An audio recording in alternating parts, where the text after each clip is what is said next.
This is a message to the presidential candidates. It's July 2008. They call me Joe, and that's fine, because I'm no celebrity or politician. I'm not even in a political party. Just an ordinary American Joe. Barack and John, this message is for you. What pitiful candidates you two are. You offer so little to solve our nation's main issues. A few weeks ago, I sent a message to you about making a plan to end our dependence on foreign oil by using American assets and ingenuity. Nearly 1.5 million Americans passed that message around, and thousands have responded with great ideas. We've heard from some in Congress and the media, but nothing from you two. This is a message about another huge issue for us regular Americans: illegal immigration. Immigration has always been an important issue, even back to the Romans. They knew that care must be taken when bringing in new people, so as to protect the interests and culture of existing citizens. Today, there are 38 million recent legal immigrants in the United States, yet you senators are allowing in 4 times more than the traditional annual number. At the same time, you're not stopping more millions coming in illegally. It's sometimes said that if you don't think uncontrolled immigration can be a problem, talk to the American Indians. We can't change the past, but we should learn from it. Now, we know that all nations set number limits and make rules about how people can move in legally to protect the financial and physical well-being of their citizens. They range from origin and education to health and net worth. Immigration laws are worldwide and serious, and even attempted violations can result in big fines, prison, even death. Do you know that, senators? Because if you do, how could we be in the situation we're in now? Here are some facts about illegal immigration into America. Illegals come from all over the world, sneaking across our borders and by overstaying temporary permission. There are between 12 and 20 million illegals in the United States, and between 2 and 5 million of those have committed crimes other than illegal entry. Most illegals are Mexican, poor, and illiterate, averaging 31 years old and only 6 years of education. Between 10 and 18% of all Mexican citizens actually live as illegals in the United States. Between 800,000 and 1.1 million illegals come from Mexico each year, with a lifetime net cost to the American taxpayer of $90,000 each. About 400,000 illegals give birth here annually, costing $2 billion, and most claim U.S. citizenship for that child. The net cost to the American taxpayer for illegals is estimated at $300 billion a year. If we applied that same money to fuel, gasoline would only cost us $1 a gallon. As this continues, regular Americans must pay more taxes to support illegals and wait at their hospitals for non-paying illegals. The education of American school children suffers because of illegals in the classroom, many not speaking English. If Americans complain, they face being called racists, ironically, by race-based organizations that support the unlawful behavior of their race. Barack and John, most of us cannot understand why you choose to not enforce immigration law. And you know what, senators? That's your job. Instead, you've even sought to change the laws to better benefit illegals. What are you doing? The big question: who gains by allowing illegal immigration? Sadly, it appears that it's you and your political parties that are the main beneficiaries. The Republicans seem to want the cheap labor of illegals to support the interests of businesses who generally support them. The Democrats know that the bulk of illegals are Latino Catholics who traditionally vote for the Democrat Party, and they are working to get as many here and voting as possible to outvote existing American citizens. This is unacceptable. By making empty promises and by not enforcing the laws, both parties have misled the American people and encouraged others to break our laws. Most illegals are among the very nicest and hard-working people you'll ever meet, just like their legal counterparts.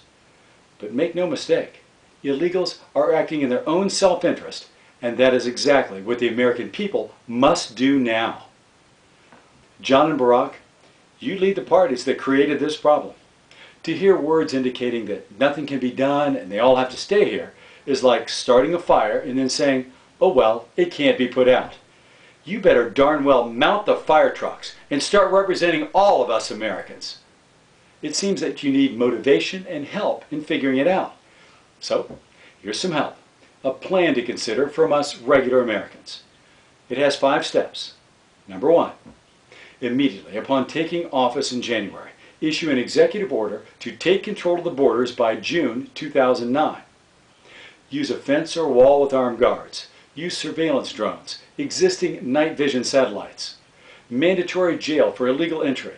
Harsh penalties for repeat offenses and using false documents.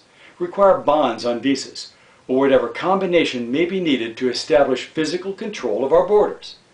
There are many ways to do it, but the goal is clear. So quit making excuses while we suffer. Number 2, significantly penalize those employing illegals. Those who use illegals in business are cheating other businesses and the taxpayer. Fine the companies and fine and incarcerate those individuals responsible, but strive to preserve the jobs for Americans. Close loopholes by eliminating business licensing for illegals and by mandatory use of approved identification. Number 3, require all governments to enforce federal immigration laws. Immigration and war are both federal concerns, but with sanctuary city San Francisco had been allowed to offer a safe harbor for the Japanese Navy in World War II. Whether you're a bureaucrat, a mayor, a judge, or a senator, you must not be allowed to choose what laws to enforce in America. If you do, then the federal government must withhold funds, confiscate salaries, act to remove from office, and incarcerate the offenders.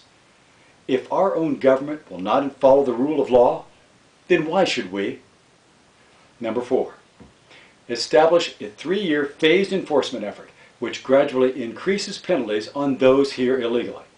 In 2009, enforce a substantial fine and deportation, prohibit international money transfers by illegals, and make false document use a big felony.